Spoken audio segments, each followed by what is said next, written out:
Fourth day without meat. The herd is close. You watched it drift north up the valley yesterday. You know the ground it has to cross. Tomorrow, you eat. Then, before first light, the sky opens. Not a shower. A gray, sideways, hammering rain that settles in like it owns the place. It rains all morning. It rains all night. You wake and it is still going. The hunt is gone. Every print has dissolved into mud. The valley floor is slick, and out here, a rolled ankle is a death sentence with a delay on it. The stream behind camp is climbing, and your fire has started to hiss. You are not bored. You are pinned. For almost the whole of human history, rain was not a mood. It was an emergency. And what people did while they waited it out may matter more than anything they ever did under a clear sky. Rain today is a texture. You shut the window, boil the kettle, pull a blanket over your legs, and fall asleep in the good spot on the sofa. It is a sound people pay an app to fake. 40,000 years ago, that identical sound had 3 separate ways to kill you before it stopped falling. Start with heat. Water pulls warmth off a body far faster than air does. A soaked human sheds core temperature around 25 times quicker than a dry one. No sealed shelter, no waterproof layer, and a long wet spell under about 10 degrees Celsius walks you into hypothermia in hours. Nearly everywhere our ancestors lived got that cold after dark. Second, water arriving where you sleep. Caves and overhangs sit at the bottom of slopes and beside rivers, which is exactly where runoff goes. Cut into the floor of an occupied cave and you find bands of flood-silt laid between the layers of human living. The water came in while people were there. Above some of those bands, nobody ever moved back in. Third, and worst, everything else wanted the dry spot too. Rain drives big animals under cover, and the cover they pick may be the overhang you are already in. At sites in South Africa, hominin bone and big cat bone turn up in the same deposits, and some of those skulls carry paired punctures spaced exactly like leopard canines. Rain did not just make life damp, it shrank the world, which leaves one job above all others. Keep the fire. Here is the part that is easy to get wrong. We have used fire a very long time. There is a hearth at Kasem Cave in Israel that people came back to for generations, 300,000 years ago, and possible traces at Wonderwork in South Africa, closer to 1 million. But minding a fire you already have and conjuring one out of a wet hillside are not the same skill. So the fire did not get to go out.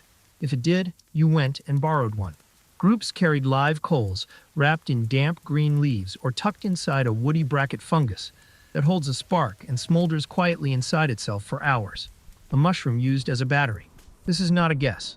When Ötzi came out of the alpine ice, 5,300 years old, his pouch held the whole kit. That fungus, flint, iron pyrite to throw sparks, and spare tinder in case the first lot failed. When the sky broke, the fire moved first, before anybody thought about themselves. Shift it back under the overhang, out of the blown spray. Wall it with hide or a screen of brush.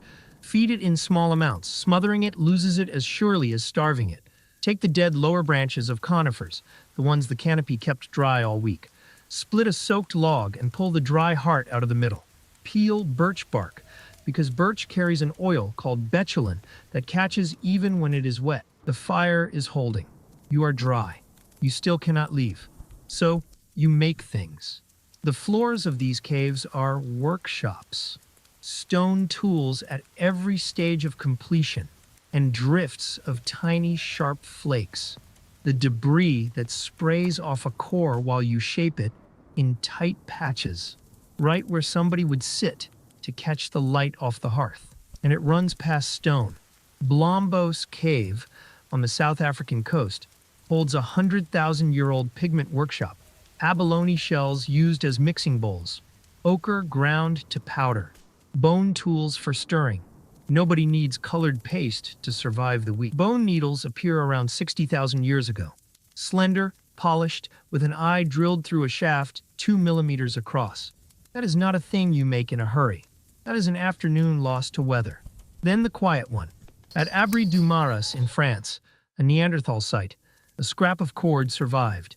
Fibers twisted one way, then wound together the other. 50,000 years old, and the oldest string anyone has ever held. And at Hohle Fels in Germany, a rod of mammoth ivory with 4 drilled holes. A machine for spinning fiber into rope. Rope making is slow, dull, and endlessly repetitive, which makes it the perfect thing to do while the weather decides. And rope is a cheat code. Lash a point to a shaft, tie a frame, and throw a hide over it. Set a snare. Carry a load. A staggering share of everything humans have built runs on cordage, invented, almost certainly, by somebody stuck under a rock waiting. They fixed up the room, too. At Blombos Cave, 77,000 years ago, people laid mats of sedge and grass and topped them with leaves whose oils drive insects off, then burned the bed and laid a fresh one. Pest control. In the Middle Stone Age, all of that is still the practical column. The next part is not. Chauvet, in southern France, holds paintings 36,000 years old. Lions, horses, rhinoceros, cave bears, drawn by someone who understood how a shoulder moves. Animals mid-stride, heads turning, muscle bunched. These are not scratchings. They are the work of people who watched those animals for a lifetime and rebuilt them from memory in the dark. Lascaux says the same. So does Sulawesi, in Indonesia, where figurative art dates back at least 45,000 years. And here is the detail that gets me. The paintings are usually not at the mouth of the cave, where you would shelter. They are deep in, down crawls and side passages, hundreds of meters from daylight. Somebody carried a burning lump of animal fat into total blackness in order to draw. Nobody does that on a good day. You do that when the weather has taken the week off you. Every blade you own is already sharp, and the only frontier left is further into the dark. We cannot prove it, but the greatest creative burst in prehistory happened in exactly the places where people were trapped the longest, and it may have built more than art. Push 20 people into one dry chamber for 4 days with nothing to do, and they talk. In 2014, the anthropologist Polly Weissner compared what the Yuhuansi of the Kalahari discussed by daylight with what they discussed at night by the fire. Daytime was logistics, land, resources, who owed whom. After dark, more than 80% of it turned into stories, songs, and ceremony. The campfire was the first social network, and the traffic on it was not small talk. Which spring survives a dry August? Which plant will kill you? Where the good stone is? How an animal moves when it is wounded? That is an operating manual, moving from one skull to the next by voice. Then the stories. Every culture on Earth explains rain somehow, and somebody composed each one, almost certainly while it was raining. Aboriginal Australian traditions describe coastlines drowning under a sea level rise geologists date to more than 7,000 years ago, carried that whole way by nothing but people telling it to each other. Now the part that gets left out. Rain was also, often, the best news of the month. Soft ground takes a perfect print. After a storm, the valley turns into a readable page. Who walked through? How heavy? How fast? How long ago? Heading where? Some of the finest tracking conditions on Earth happen in the hours right after the rain stops. Rain is also drinking water you did not have to walk for. Basins in rock fill up clean, and near a lot of prehistoric camps you find those hollows deliberately widened to hold more. And the food changes. Mushrooms come up overnight. Tubers pull easily from wet soil. In tropical Africa, the termites swarm. Dense protein you gather with your hands. Chimpanzees still gorge on them today. So, what did ancient humans do when it rained all week? Everything that counted. They kept the fire breathing. They made the tools for the next hunt, the clothes for the next winter, the rope that held the shelter up. They ground the pigment they would carry into the dark. They told the stories that moved survival from one generation to the next. And when it stopped, they walked out onto soft ground, covered in fresh tracks, and got back to work. Rain did not cost them time. It handed them time. They did not get bored. They got inventive.